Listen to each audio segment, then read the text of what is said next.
नमस्कार मेरे प्यारे मित्रों, आज की ज्ञानवर्धक कहानी है कलेजा निकाल कर दे देना। ये तीन लोग कभी अपने नहीं होते। दर्शक बंधु, आज की जानकारी बहुत ही महत्वपूर्ण है, आपके जीवन में बहुत उपयोगी होने वाली है। ये कहानी आप सभी बंधुओं को आखिरी तक जरूर सुननी चाहिए, वरना आप अपना बहुमूल्य समय खराब मत कीजिए। मित्रों, प्राचीन समय की बात है।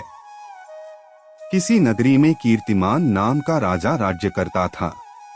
उस राजा के महल के पास एक सुंदर सा देवराज इंद्र के नंदनवन की तरह बगीचा था। उस बगीचे में अनेकों तरह के फल और फूल वाले पेड़ खड़े थे, जिन पर भांति भांति के फल लगते थे। राजा के बगीचे में एक विचित्र पेड़ भी था, जिस पर सोने के फल लगते थे। राजा ने उस पेड़ की सुरक्षा के लिए कई सिपाही लगा रखे थे, ताकि कोई भी उस पेड़ से फल तोड़कर चुरा कर न ले जाए। माली भी उसकी हर समय देखभाल करता था। माली रोजाना शाम को उस पेड़ के फल गिनकर सोता था और सुबह होने पर फिर उन्हें गिनता था। एक दिन कुछ ऐसा हुआ। माली ने सुबह सुबह जब उस पेड़ के फल गिने तो उनमें से एक फल कम निकला। तब उस माली ने तुरंत ही राजा के दरबार में जाकर राजा के लिए यह खबर दी। राजा साहब माली की बात सुनकर फौरन ही बाग में पहुंचा। राजा के लिए यह दृश्य देख करके बड़ा ही आश्चर्य हुआ कि हमारे बगीचे का इतना ज्यादा इंतजाम होते हुए भी, चारों तरफ सैनिकों का पहरा होते हुए भी आखिर एक सोने का फल किसी ने चुरा लिया। तब राजा ने अपने दरबार में यह घोषणा की कि जो कोई भी व्यक्ति हमारे सोने का फल चुराने वाले चोर के लिए पकड़ कर लाएगा, उसे हम अपने दरबार में सबके सामने सम्मानित करेंगे। राजा की यह बात सुनकर सबसे बड़े राजकुमार ने राजा से कहा, पिताजी, यदि ऐसी बात है तो तुम चिंता मत करो। आज रात्रि में मैं पहरा लगाऊंगा और मैं तुम्हें उस चोर को पकड़कर दिखाऊंगा जो हमारे बगीचे से फल चुरा कर ले गया है। राजा कीरत भान ने अपने बड़े बेटे के लिए रात में पहरा देने की इजाजत दे दी। दर्शक बंधु, उसके बाद में बड़ा राजकुमार उसी बगीचे के चारों तरफ पहरा देने लगा। लेकिन पहरा देते देते 2-3 घंटों के बाद में उस राजकुमार के लिए नींद आ गई और नींद की वजह से राजकुमार सो गया। सुबह उठकर के राजकुमार ने जब उस पेड़ के फल गिने तो उसमें से एक फल कम था। राजकुमार को बड़ा अचंभा हुआ। सोचने लगा कि मैं रात भर पहरा लगाता रहा, फिर भी कोई फल को चुरा ले गया। सुबह उसने यह बात राजा साहब को बताई। राजा ने देखा कि हमारा बड़ा बेटा सोने के वृक्ष की रखवाली करने में नाकाम रहा। उसके रात में पहरा देने के बाद भी चोर फल चुरा ले गया। अगले दिन राजा से उसके दूसरे बेटे ने इजाजत मांगी और कहा, पिताजी, वृक्ष की रखवाली का काम आज मैं करूंगा। देखता हूँ फल कौन चुरा कर ले जाता है। मित्रों, दूसरी रात के लिए राजा ने अपने दूसरे बेटे को इजाजत दे दी और कहा, बेटा जाओ और हमारे बगीचे की ठीक से पहरेदारी करना। सुबह तक चोर हमारी पकड़ में आ जाना चाहिए। मित्रों, राजा का दूसरा बेटा भी उस सोने के फल वाले वृक्ष की रखवाली करने के लिए चला गया। आधी रात तक वह पहरा देता रहा। उसके बाद उसे भी नींद आ गई। फल की चोरी उस दिन भी हो गई। यह देख करके राजा बड़ा ही चिंतित हुआ। बाकी दरबार के लोगों को भी यह समझ में नहीं आ रहा था कि आखिर क्या किया जाए। मित्रों, इस बात को सोच सोच करके सभी लोग हताश निराश बैठे थे। तब राजा का छोटा राजकुमार आता है और कहता है, पिताजी, आज रात मुझे भी इजाजत दे दो। मैं भी उस वृक्ष की पहरेदारी करना चाहता हूँ। मैं भी देखना चाहता हूँ कि वो चोर कौन है जो हमारी पकड़ में नहीं आ रहा है। मैं आपको विश्वास दिलाता हूँ, यदि आज रात्रि में मैंने पहरा दिया तो चोर को पकड़कर आपके हवाले कर दूंगा। मित्रों, एक बात आपको बता दूं, राजा कीरत भान अपने छोटे पुत्र से अधिकतर नाराज रहता था। उसकी नाराजगी का कारण था कि वह अपने बेटे के लिए सबसे बड़ा बुद्धू मानता था। राजा ने अपने छोटे बेटे से कहा, जब तुम्हारे दो भाई असफल हो गए तो तुम क्या कर सकते हो? इसलिए बेटा तुम जाओ अपना काम करो। यह काम तुम्हारे बस का नहीं है। किंतु राजा का छोटा राजकुमार नहीं माना। उसने कहा, पिताजी एक बार मुझे अवसर देकर तो देखो। राजकुमार के बार बार निवेदन करने पर अंत में राजा ने उसे पहरा देने की इजाजत दे दी। अब तो मित्रों, छोटा राजकुमार उस वृक्ष की रखवाली करने के लिए बगीचे में पहुंच गया और रात में जागकर उसकी पहरेदारी करने लगा। उस राजकुमार ने तय किया, चाहे कुछ भी हो जाए, मैं किसी भी परिस्थिति में सोऊंगा नहीं और आज रात्रि में उस चोर के लिए जरूर पकड़ेगा। मित्रों, अपनी नींद को जीतकर राजकुमार उस वृक्ष पर दृष्टि बनाए हुए था। आधी रात के बाद उसने देखा कि एक सोने का तोता उड़ता हुआ आया और उस वृक्ष पर बैठ गया। उसके देखते ही देखते सोने का वह तोता एक फल अपनी चोंच में कसकर पकड़कर वहां से जाने को हुआ। राजकुमार तो पहले से ही सावधान था। उसने धनुष पर बाण चढ़ाया और उस तोते पर निशाना साधा। वह तो समझ रहा था कि कोई मनुष्य होगा, लेकिन यहाँ तो एक पक्षी था। राजकुमार ने अपने धनुष से तीर छोड़ दिया। मित्रों, वह तोता बड़ा चालाक था। वह तीर के वार को बचा गया और पंख फड़फड़ाता हुआ वहां से उड़ गया।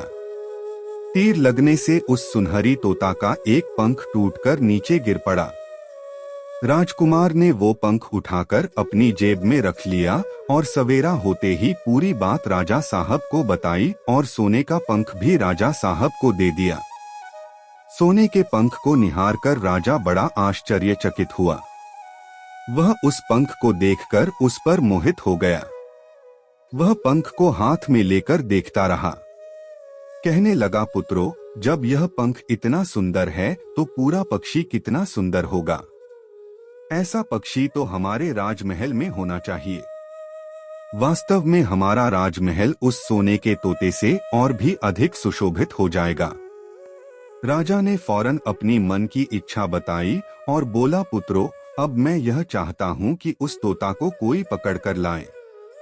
राजा की बात सुनते ही सबसे पहले राजा का बड़ा लड़का इस काम के लिए तैयार हुआ और बोला, पिताजी, मैं लाऊंगा उस तोते को ढूंढकर।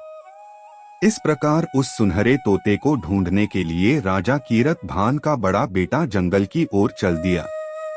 जंगल में पहुंचने के बाद बड़े राजकुमार ने देखा कि एक वृक्ष के नीचे बैठा एक सियार आराम कर रहा था। सियार को देखकर राजकुमार ने धनुष पर तीर चढ़ाया और सियार के ऊपर छोड़ने ही वाला था। तभी उसी समय सियार ने चिल्लाकर कहा कि हे राजकुमार, आप मुझे मत मारो। मुझे पता है कि तुम सोने के तोता की खोज में निकले हो। यदि तुम मेरी राय मानो और मेरे बताए हुए रास्ते पर चलो तो तुम अपने काम में सफल होकर लौटोगे। तुम इसी रास्ते पर सीधे चले जाओ।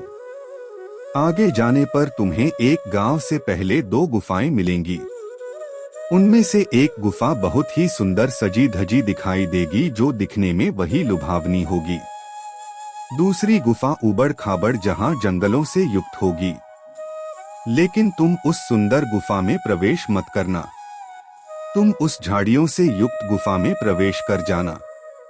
जब तुम उस गुफा के अंदर जाओगे तो तुम अपने उद्देश्य में सफल होकर लौटोगे। सियार की बात सुनकर राजकुमार ने सोचा, जरूर यह सियार मुझे मूर्ख बनाकर किसी गलत स्थान पर पहुंचाना चाहता है। मुझे इस धूर्त सियार की बातों में नहीं आना चाहिए। अब तो राजकुमार ने उस सियार को डांटते हुए कहा, अरे धूर्त सियार, तू मुझे बेवकूफ बना रहा है। मैं तेरी बातों में नहीं आऊंगा। मुझे तेरी मदद और सलाह की कोई जरूरत नहीं। भाग जाओ यहाँ से। इतना कहने के बाद राजकुमार ने धनुष से तीर उस सियार के ऊपर छोड़ दिया। लेकिन वह चालाक सियार राजकुमार के तीर से बचकर भाग गया। मित्रों, उसके बाद राजकुमार ने आगे को प्रस्थान किया। चलते चलते वह एक नगर के पास पहुंचा तो उसने देखा कि सचमुच वहां दो गुफाएं थी। उनमें से एक गुफा बड़ी ही साफ सुथरी और सुंदर लग रही थी। गुफा के अंदर से लोगों के नाचने गाने की आवाजें आ रही थी। उस सुंदर गुफा को देखकर राजकुमार के मन में भी उसके अंदर जाने की इच्छा हुई। राजकुमार जाते ही जाते उस सुंदर सी गुफा में जाकर ठहर गया। गुफा में पहुंचने के बाद वह भी उस नाच गान में शामिल हो गया। वह यह भूल गया कि वह एक सोने के तोता की तलाश में निकला था। मित्रों, इस प्रकार उसे कई दिन बीत गए। न तो उसने उस तोते की तलाश की और न ही वह अपने घर लौटा। तब राजा कीरत भान ने अपने दूसरे बेटे के लिए आदेश दिया कि बेटा, तुम्हारा बड़ा भाई भी अभी तक लौटकर नहीं आया है। सोने की तोता की तलाश करने के लिए गया था। अब तुम जाओ और उस तोते की तलाश करके आओ। राजा की आज्ञा पाकर राजा का दूसरा बेटा जंगल के लिए चल दिया। जंगल में पहुंचा तो उसे वही सियार मिल गया जो उसके बड़े भाई को मिला था। वही बातें सियार ने उस दूसरे राजकुमार से भी कही, लेकिन दूसरे राजकुमार ने भी अपने भाई की तरह सियार की बात नहीं मानी और चलते चलते वह भी उसी सुंदर गुफा के अंदर चला गया और उस गुफा में हो रहे नाच गान में व्यस्त हो गया। वह भी भूल गया कि वह किस काम से आया है। मित्रों, जब दूसरा राजकुमार भी लौटकर अपने नगर नहीं गया, तब राजा के सबसे छोटे बेटे ने राजा से कहा, पिताजी, मैं सोने के तोते की खोज करने के लिए जाऊंगा। राजा ने कहा, बेटी, जब तुम्हारे दो भाई उस तोते को नहीं तलाश कर पाए तो तुम क्या कर पाओगे? इसलिए तुम शांत घर में बैठो। राजा के बार बार मना करने के बाद भी छोटा राजकुमार जिद करने लगा। तब मजबूर होकर राजा ने उसे जाने की इजाजत दे दी। मित्रों, अपने भाइयों की तरह छोटा राजकुमार भी घोड़ा लेकर निकल पड़ा। जंगल में पहुंचने पर उसे भी वही सियार मिलता है। राजकुमार ने अपना धनुष बांध लिया और सियार पर तान दिया। सियार ने कहा, हे राजकुमार, तुम मुझे मत मारो, मैं तुम्हारे बहुत काम आऊंगा। यदि तुम मेरी बात मानोगे तो तुम अपने उद्देश्य में सफल होकर लौटोगे। मित्रों, राजकुमार ने सियार की बातों को बड़े ध्यान से सुना और कहा, ठीक है, आप जैसा बताओगे मैं वैसा करूंगा और मैं तुम्हें अब नहीं मारूंगा।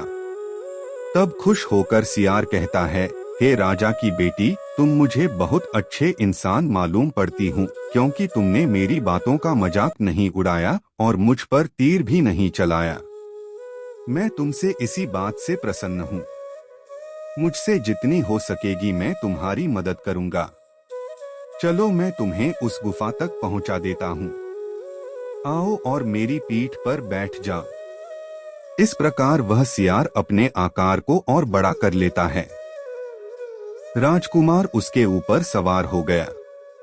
राजकुमार के बैठते ही वह सियार एकदम से हवा में उड़ने लगा और थोड़ी ही देर में उस जंगल और पहाड़ों को पार करता हुआ उसी नगरी में जा पहुंचा। वहां उसे दो गुफा दिखाई दी।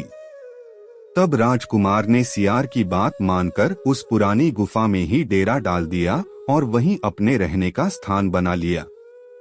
वहीं थोड़ी दूर पर बहुत सुंदर सी दिखने वाली भी गुफा थी, पर छोटा। राजकुमार उसके लोभ में नहीं आया। वह उस गुफा में नहीं गया। रात भर विश्राम करने के बाद सवेरा होने पर राजकुमार आगे को चल देता है। वहां से कुछ दूरी तय करने पर उसे वही सियार फिर मिल जाता है, तो उसने राजकुमार से कहा, हे राजकुमार, अब मैं तुम्हारे लिए बताता हूँ कि अब यहाँ से आगे तुम्हें क्या करना है। तुम यहाँ से सीधे चलते रहो। आगे चलने पर तुम्हें बहुत ही सुंदर महल मिलेगा, जिस महल की हर समय सिपाही लोग पहरेदारी करते हैं। तुम उन सिपाहियों से मत डरना और सीधे उस महल के अंदर चले जाना, क्योंकि वह सिपाही इस समय सो रहे होंगे। तुम निश्चिंत होकर उस महल के अंदर चले जाना और उस महल के कमरों को पार करते हुए उस जगह पर पहुंच जाना जहां पर लोहे के एक मामूली से पिंजड़े में सोने का तोता बंद है। तुम उस तोते को पिंजरे सहित उठाकर महल के बाहर ले आना। लेकिन तुम एक बात ध्यान रखना, उस सोने के तोते के पास में एक बहुत सुंदर सा हीरे जवाहरातों से जड़ा हुआ पिंजड़ा भी रखा होगा। तुम भूल कर भी उस तोते को उस पिंजड़े में मत रखना। यदि तुम उस लोहे के पिंजड़े में से तोते को निकालकर उस हीरे जवाहरात से जड़े हुए पिंजड़े में रखने की कोशिश करोगे तो तुम बहुत बड़ी मुसीबत में फंस जाओगे। मित्रों, इतना कहने के बाद फिर से उस सियार ने राजकुमार को अपनी पीठ पर बिठाया और थोड़ी ही देर में राजकुमार के लिए उस महल के पास में पहुंचा दिया। राजकुमार ने उस महल के पास में जाकर देखा कि वास्तव में उस महल के पहरेदार जो सिपाही थे वह गहरी नींद में सो रही थी। वह बिना डरे ही सीधे महल में घुस गया और थोड़ी देर बाद उसी जगह पर जा पहुंचा जहां पर सोने का तोता पिंजड़े में बंद था और उस तोते के पिंजड़े के पास में 3 सोने के फल भी पड़े थे। राजकुमार उन्हें देखते ही पहचान गया कि यह फल मेरे ही बगीचे से चुराए हुए हैं। राजकुमार को सोने का तोता बहुत ही सुंदर लगा। वह बड़े गौर से उसे देख रहा था। सोने का तोता लेकर राजकुमार वहां से जाने ही वाला था। तभी उसकी नजर पास में रखे हुए सुंदर से पिंजड़े पर पड़ जाती है। वह पिंजड़ा हीरे जवाहरातों से जड़ा हुआ था। वह पिंजड़ा देखने में बहुत सुंदर था। उसमें एक से एक कीमती हीरे जड़े हुए थे। राजकुमार को तोता रखने के लिए वही पिंजरा अच्छा लगा। वह पिंजरे की चमक धमक में उस सियार की बात भूल गया। उसने तुरंत लोहे के पिंजरे से तोते को निकालकर उस हीरे जवाहरातों से जड़े हुए पिंजरे में बंद कर दिया। मित्रों, उसने नए पिंजरे में आने के बाद में जोर जोर से शोर मचाना शुरू कर दिया। वह राजकुमार उस पिंजरे को उठाकर उस जगह से थोड़ी दूर भी नहीं चल पाया था। तभी उसी समय पर बहुत सारे सिपाही उस राजकुमार के पास आ पहुंचे और सिपाहियों ने उस राजकुमार के लिए बंदी बना लिया। अब राजकुमार के लिए अपनी भूल पर पश्चाताप होने लगा। उसे याद आने लगा कि सियार ने मुझसे क्या कहा था और मैंने क्या कर दिया। अब क्या हो सकता है? अब तो मैं सिपाहियों के द्वारा बंदी हूं। तब सिपाही उस राजकुमार को खींचते हुए राजा के दरबार में लेकर गए। राजा के पूछने पर राजकुमार ने पूरी बात बता दी। राजा कहने लगा, राजकुमार, तुम आज मेरे महल में चोरी करने के लिए आई थी। इस अपराध से मैं तुम्हें क्षमा नहीं कर सकता। तुमने ऐसा अपराध किया है। इस अपराध की वजह से मैं तुम्हें फांसी की सजा देता हूँ, लेकिन मैं तुम्हें एक अवसर देता हूँ। हे राजकुमार, यदि तुमने मेरा एक काम कर दिया तो मैं तुम्हें छोड़ दूंगा। यदि तुम मेरे लिए सोने का एक मर्ग लाकर दे दोगे तो मैं तुम्हें बाइज्जत बरी कर दूंगा और इसके बदले में मैं तुम्हें सोने का तोता भी दे दूंगा। दर्शक बंधु, हुआ क्या, राजकुमार को अपनी जान बचाने के लिए राजा की शर्त माननी पड़ी। अब राजकुमार सोने के मृग की तलाश में निकला। उस महल से बाहर जाने के बाद में राजकुमार ने देखा कि वो सियार उसका इंतजार कर रहा है। उस राजकुमार ने जाकर उस सियार को सभी बातें समझाई। उसी समय पर सियार ने बड़े निराश होकर के कहा, है भाई, अब मैं तुम्हारी कोई मदद नहीं कर सकता। तुमने मेरे बताए अनुसार कोई काम नहीं किया है, जैसा मैंने पहले तुम्हें समझाया था। यदि तुम उसी प्रकार से काम करती तो आज तुम इतनी बड़ी मुसीबत में नहीं फंसते। राजकुमार बोला, भाई, मुझसे बहुत बड़ी गलती हो गई। मुझे माफ कर दो और एक बार मेरी मदद और कर दो। तुम्हारी बिना सहायता के मैं सोने कमरा नहीं ला पाऊंगा। मुझे यहाँ के राजा ने सोने का मृग लाने के लिए कहा है।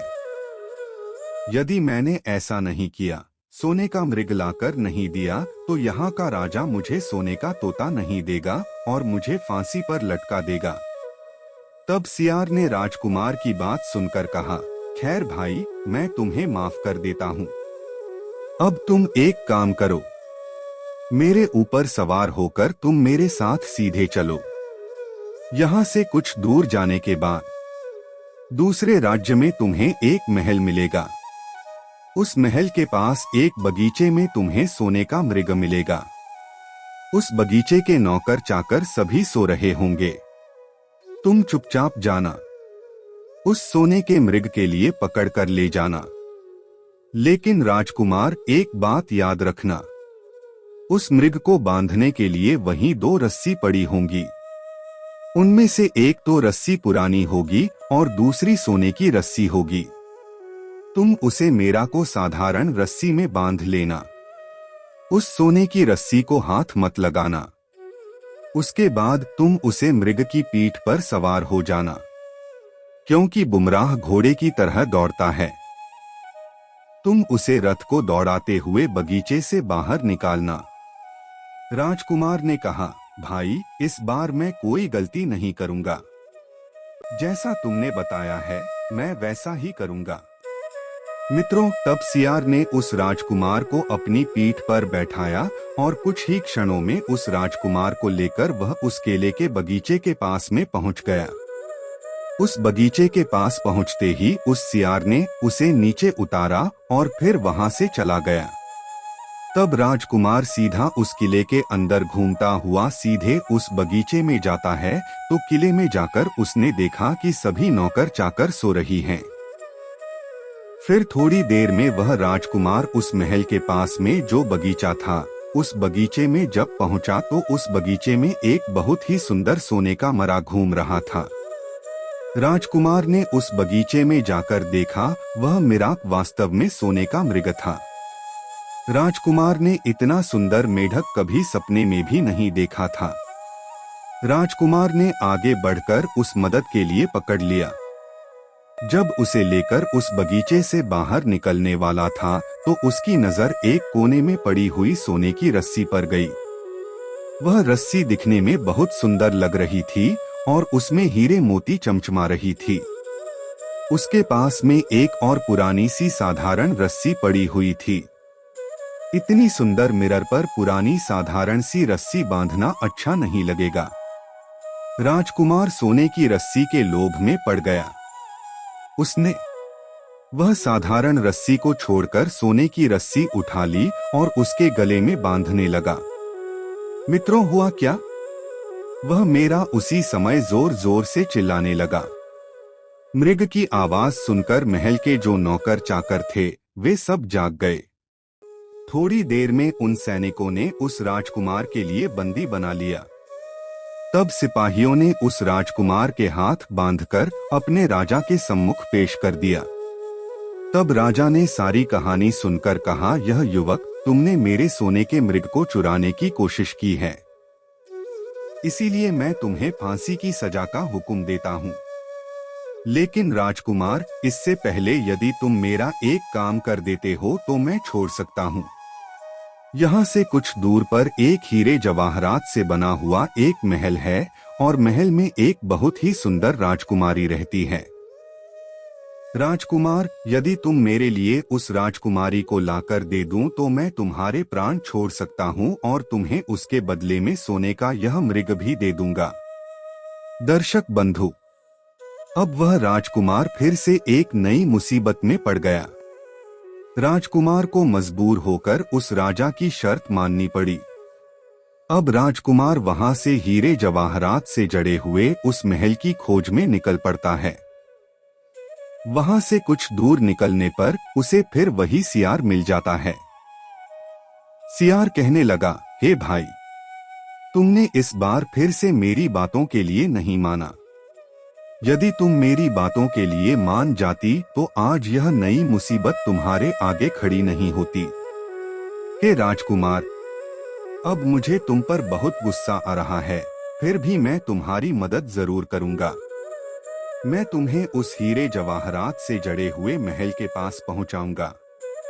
तुम उस महल के बाहर छुपे रहना। जब उस महल से निकलकर राजकुमारी एक सरोवर में नहाने के लिए आई तो उसी समय पर तुम आगे बढ़ करके उस राजकुमारी का हाथ पकड़ लेना। जैसे ही तुम राजकुमारी चंद्रकला का हाथ पकड़ेगी तो उसी समय राजकुमारी तुम्हारे साथ आने को तैयार हो जाएगी। लेकिन राजकुमार, एक बात तुम मेरी गांठ बांध कर रखना, तुम उस राजकुमारी के लिए वहां से अपने साथ लेकर चले आना। वो चाहे कितना ही कहें पर उसे महल में वापस मत जाने देना। सियार कहने लगा, हे राजकुमार, वो राजकुमारी मीठी मीठी बातों में फंसाने का प्रयास तो बहुत करेगी और तुमसे कहेगी कि मैं अभी तुरंत ही अपने माता पिता से मिलकर आती हूँ। लेकिन तुम उस राजकुमारी की इन मीठी मीठी बातों में मत फंसना। अगर तुमने उसे जाने दिया तो फिर तुम नई मुसीबत में पड़ जाओगे। इतना कहने के बाद सियार ने राजकुमार को अपनी पीठ पर बैठा लिया और हवा में उड़ता हुआ उसी महल की ओर चलने लगा। महल के पास पहुंचते ही वह राजकुमार एक वृक्ष की आड़ लेकर खड़ा हो गया। मित्रों, इधर राजकुमारी सरोवर में स्नान करने के लिए महल से बाहर आई तो उसी समय पर राजकुमार ने बड़ी हिम्मत बांधकर आगे बढ़कर राजकुमारी का हाथ कसकर पकड़ लिया। राजकुमार के छूते ही राजकुमारी उसके साथ चलने को तैयार हो गई। राजकुमारी कहने लगी, हे राजकुमार, तुम मुझे जहां भी ले जाना चाहते हो, मैं बाहर तुम्हारे साथ चलने को तैयार हूँ। लेकिन इससे पहले मुझे थोड़ी देर के लिए अपने माता पिता से मिलकर आने दो। राजकुमार को सियार की बात अच्छी तरह से याद थी। सोचने लगा कि अब मैं कोई गलती नहीं करूंगा। तो राजकुमार ने कहा, नहीं राजकुमारी, ऐसा नहीं हो सकता। तुम्हें अभी तुरंत ही मेरे साथ चलना पड़ेगा। राजकुमार की बात सुनकर राजकुमारी रोने लगी। राजकुमारी को रोता हुआ देखकर राजकुमार को उस पर दया आने लगी। एक स्त्री के आंसुओं ने उसे पिघला दिया। इस प्रकार दया बस राजकुमार का मन पिघल गया। अंत में राजकुमार राजी हो गया और कहने लगा कि हे राजकुमारी, तुम रो नहीं। थोड़ी देर के लिए तुम अपने माता पिता के पास जाओ और उनसे मिलकर शीघ्र मेरे पास लौट आना। मित्रों, जैसे ही राजकुमारी ने अपने महल में पैर रखा तो उसी समय उस महल के पहरेदार जाग गए और उन्होंने तुरंत राजकुमार के लिए बंदी बना लिया। अपनी करनी पर अब राजा का बेटा बहुत पछताने लगा। लेकिन अब क्या हो सकता था? सियार ने तो उसे बहुत आगाह किया था पर वह बार बार गलती करता जा रहा था। इधर सिपाहियों ने उसे अपने राजा के पास ले जाकर पेश कर दिया। राजा इस बात से बहुत ज्यादा नाराज था। राजा ने तुरंत अपने सिपाहियों को आदेश दिया कि इस नौजवान को तुरंत फांसी पर चढ़ा दो। मित्रों, राजा का ऐसा आदेश सुनकर राजकुमार रोने लगा, गिड़गिड़ाने लगा। इस पर राजा ने थोड़ा विचार करके कहा, हे नौजवान, मैं अपने द्वारा दिया गया आदेश वापस नहीं ले सकता। लेकिन इससे पहले यदि तुम मेरा एक प्रिय काम कर दो तो राजकुमार में तुम्हारी जान बख्श सकता हूँ। हमारे महल के ठीक सामने एक बड़ा सा पहाड़ दिख रहा है। इस पहाड़ के कारण हमारे किले की सुंदरता फीकी पड़ गई है। यदि तुम 8 दिन के भीतर इस पहाड़ को तोड़कर समतल कर दो तो हम तुम्हें क्षमा कर देंगे और अपनी राजकुमारी चंद्रकला का विवाह भी तुम्हारे साथ कर देंगे।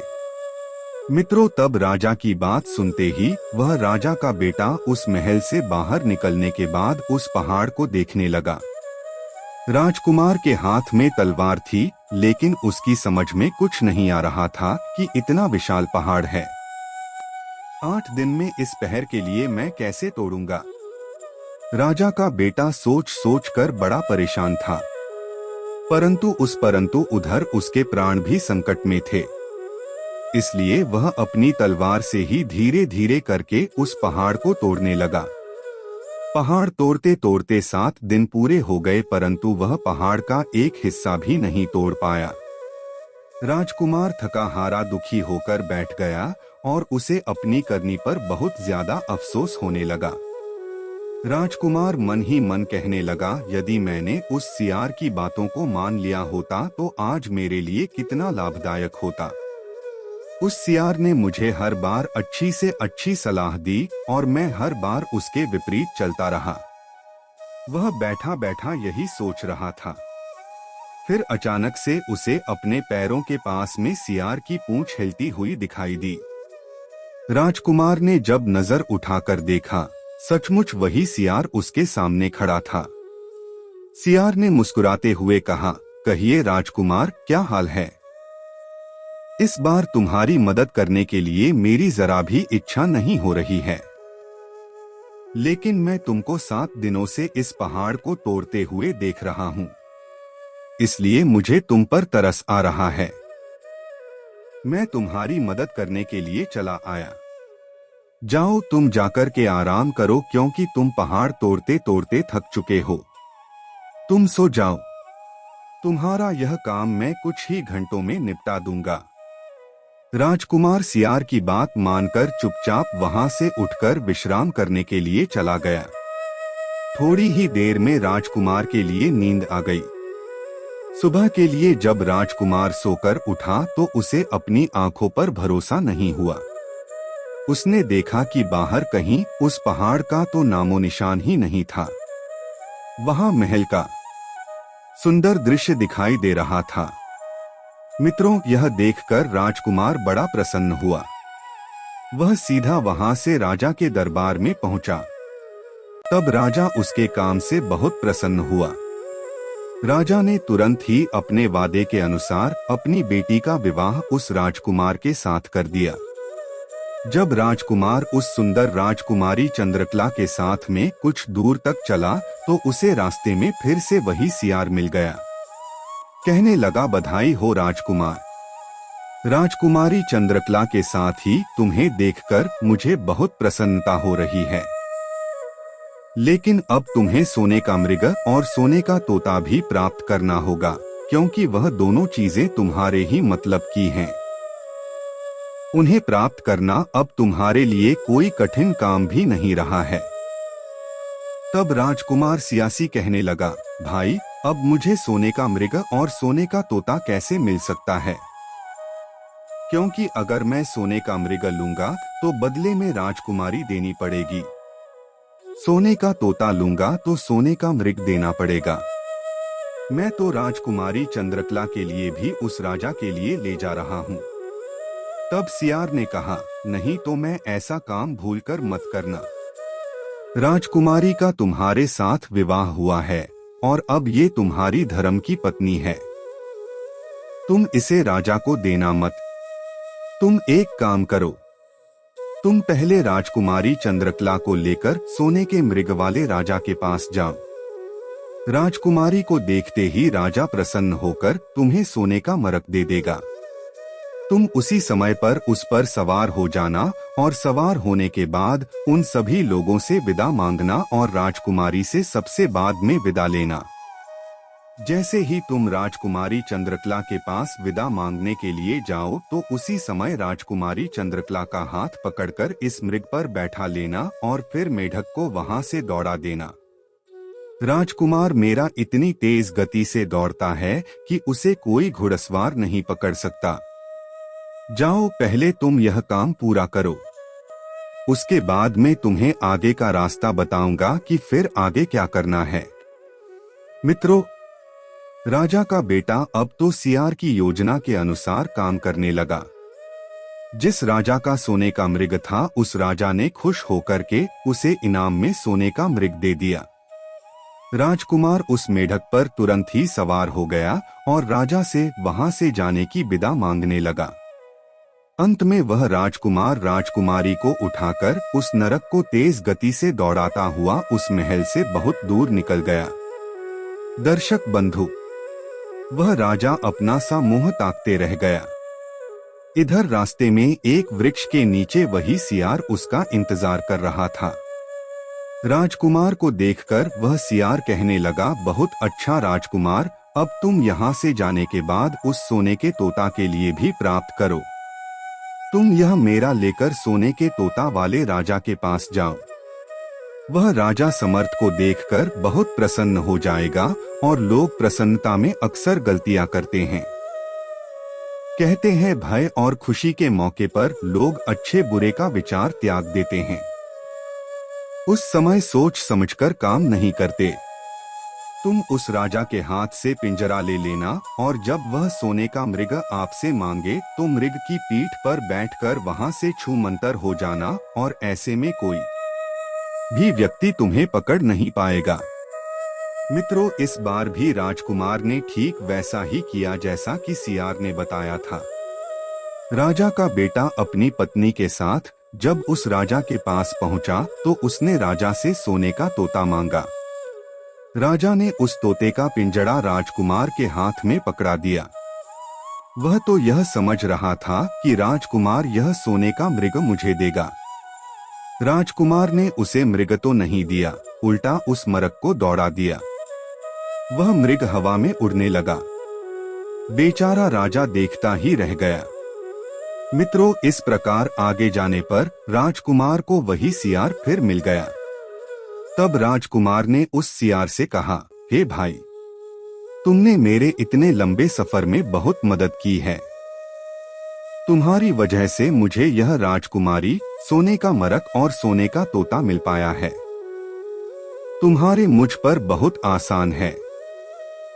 मैं अपने एहसानों को उतारना चाहता हूँ। बताओ इसके बदले में मैं तुम्हें क्या दूं?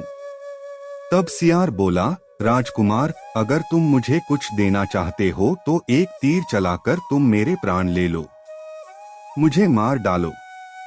यदि तुम मुझे मार दोगे तो मुझ पर बहुत बड़ी कृपा करोगे, तो मेरे एहसानों से मुक्त हो जाओगे। मित्रों, सियार के मुख से ऐसी बात सुनकर राजा के बेटे को बड़ा आश्चर्य हुआ। कहने लगा, भाई, आखिर तुम यह क्या कह रहे हो? मैं तुम्हें कैसे मार सकता हूँ? तुमने तो मेरी इतनी बार जान बचाई है, इतने लंबे सफर में मेरी कई बार मदद की है।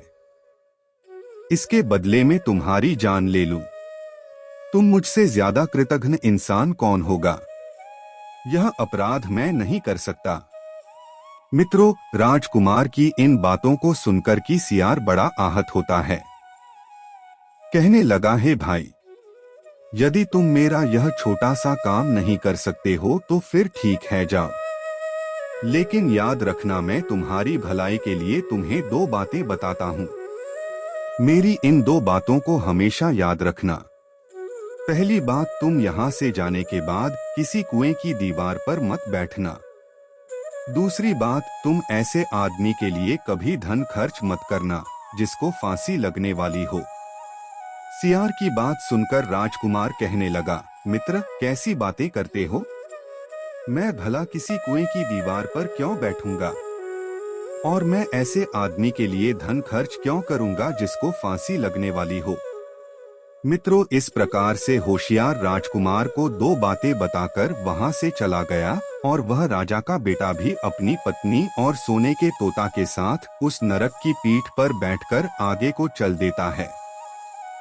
कुछ ही समय में वह उसी छोटे से नगर में पहुंचता है जहां उसने उस गुफा में प्रवेश किया था जिसमें वह दोनों गुफा बनी हुई थी।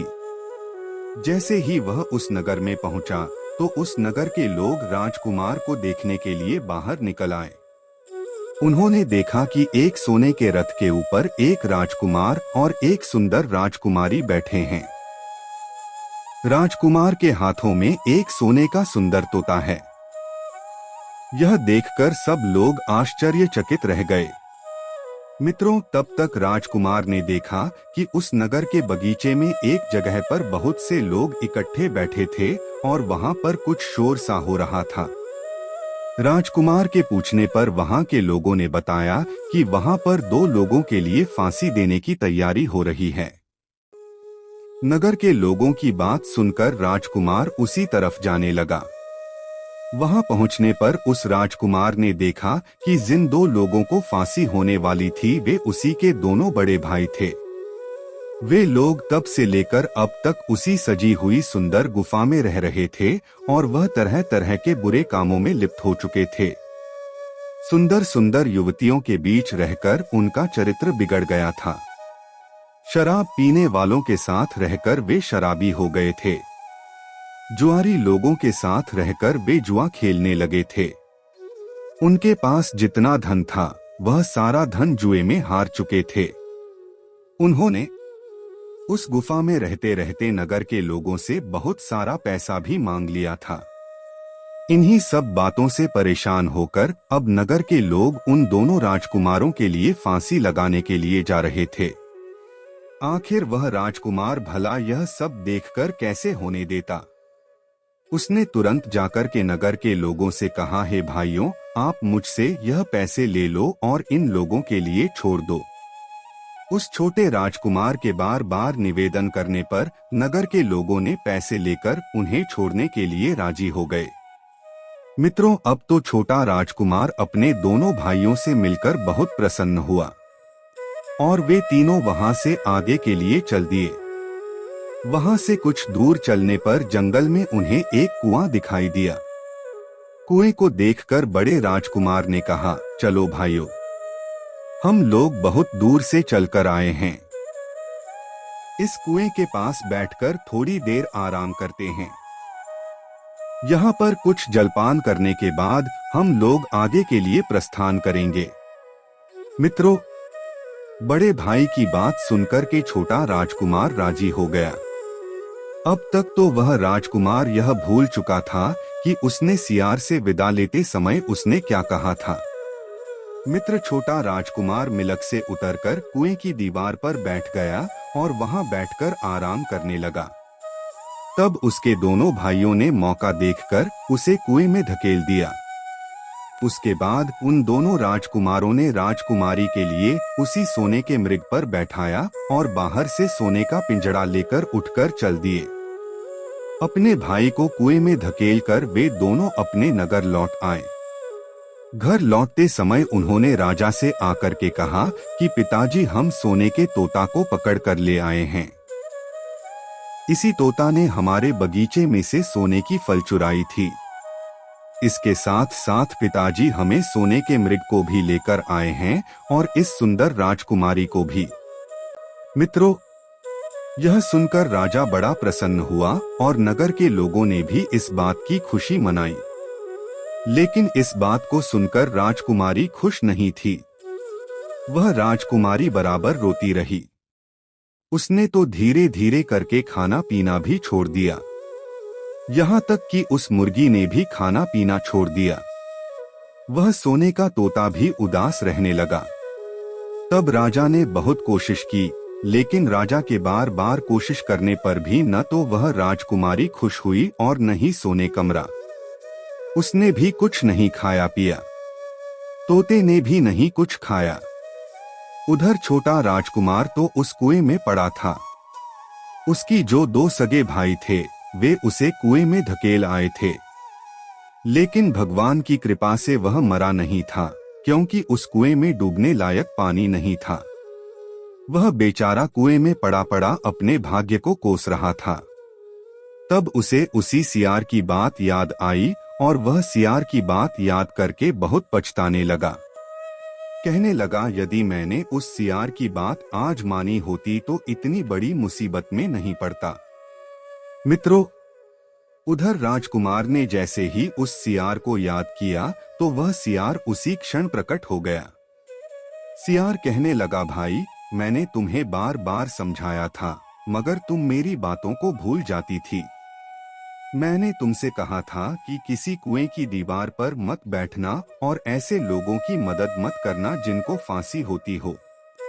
कहते हैं, अच्छी तरह से गर्म किया हुआ पानी फिर से ठंडा हो जाता है।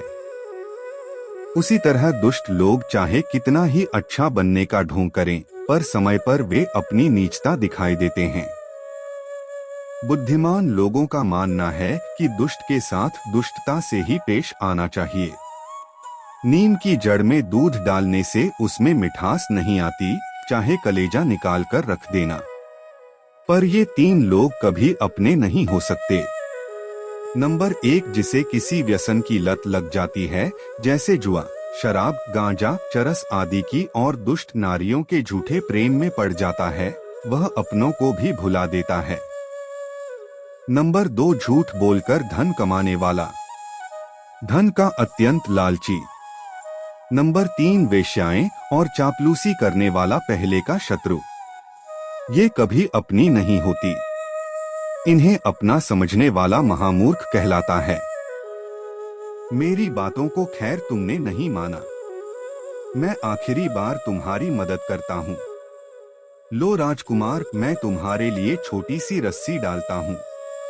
तुम इस रस्सी को पकड़कर कुएं से बाहर निकाला हो। इतना कहकर उस सियार ने एक छोटी सी रस्सी उस कुएं में लटका दी और देखते ही देखते वह रस्सी का आकार बहुत लंबा हो गया। कुएं में गिरे हुए उस राजकुमार के पास तक जा पहुंची। तब राजकुमार उस रस्सी को पकड़कर बाहर निकल आया। तब सियार ने उससे कहा, हे राजकुमार, जाओ अब तुम अपने घर के लिए जाओ। लेकिन राजकुमार, तुम होशियार रहना, तुम्हारे भाई तुम्हारी जान के दुश्मन हैं। वे लोग जरूर तुम्हें कहीं न कहीं ढूंढ रहे होंगे। मित्रों, सियार की इतनी बात को सुनने के बाद वह राजकुमार अपने राजमहल को लौट जाता है और अपनी नगरी में पहुंचने के बाद उसे एक भिखारी मिलता है। तब उस भिखारी के लिए राजकुमार ने अपने वस्त्र दान में दे दिए और उसके फटे पुराने कपड़े लेकर पहन लिए। राजकुमार भेष बदलकर अपने राजमहल में पहुंचा। वहां उसके पहुंचते ही एक विचित्र बात होती है।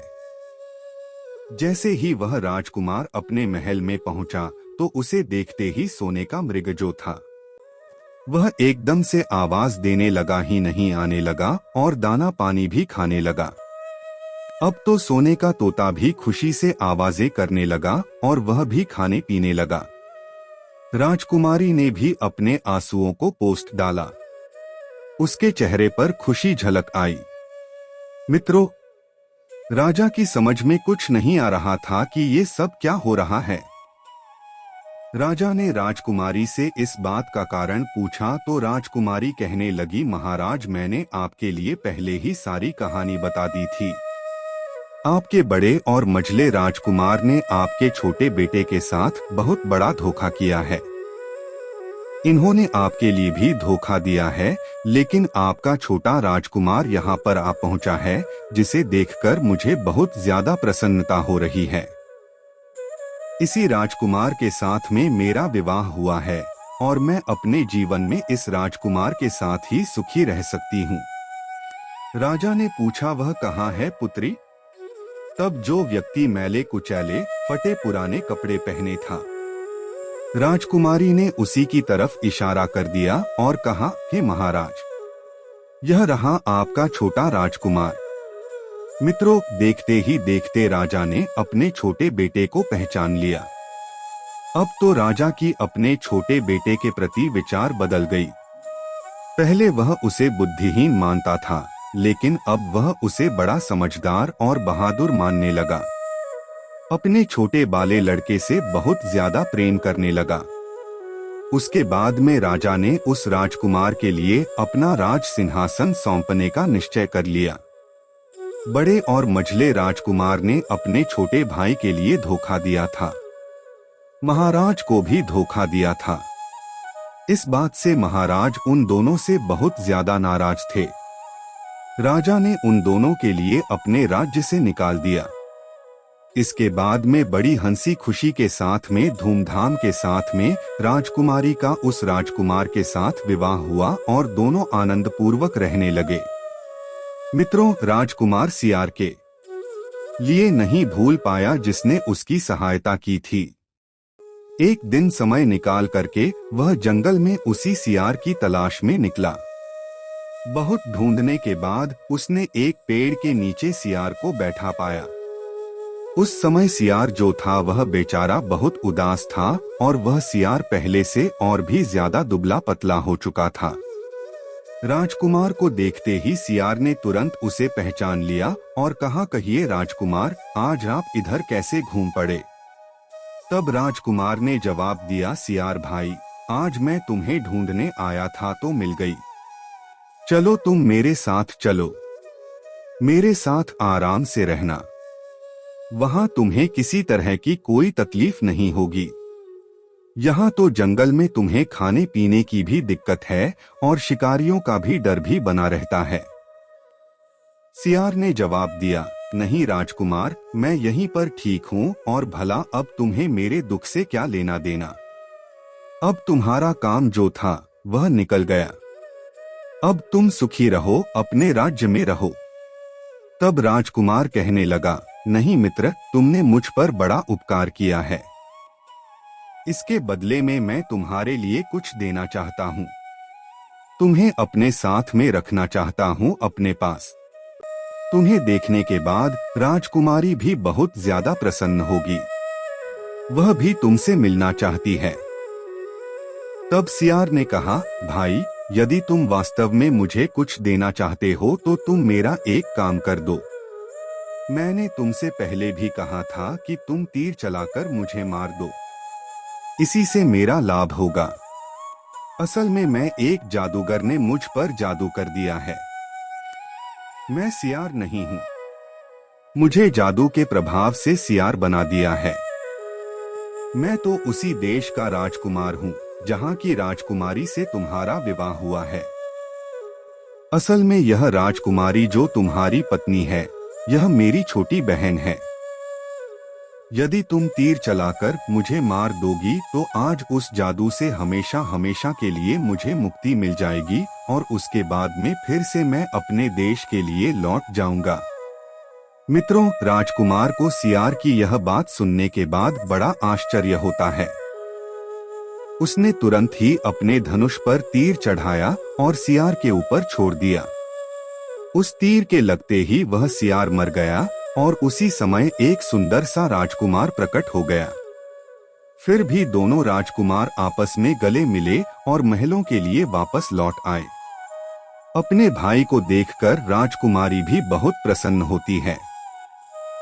मित्रों, कुछ दिन वहां रहकर वह राजकुमार अपने नगर को लौट चाहता है। मित्रों, यह कहानी यहीं पर समाप्त होती है। आपसे निवेदन है कि यदि कहानी पसंद आई हो तो वीडियो को लाइक करना और चैनल ऑल इंस्पायर्ड को सब्सक्राइब करना। मिलते ही आपसे अगली कहानी में एक और चर्चा के साथ। आप सभी का बहुत बहुत धन्यवाद। जय श्री कृष्णा।